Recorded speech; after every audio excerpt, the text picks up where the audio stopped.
have until now done many journeys across the North Sea wintertime, for one special reason alone: to attend the Aanderaa Viking Festival on the incredible Shetland Islands. But to get there in this time of year, you will have to conquer your own fears and the brutal seas of the North Sea to get to the golden chest on the other side. Shit, I'm glad that's done.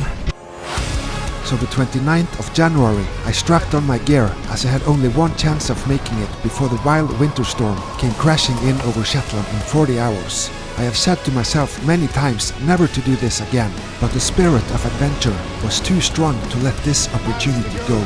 So let's see if we can make it only one more time.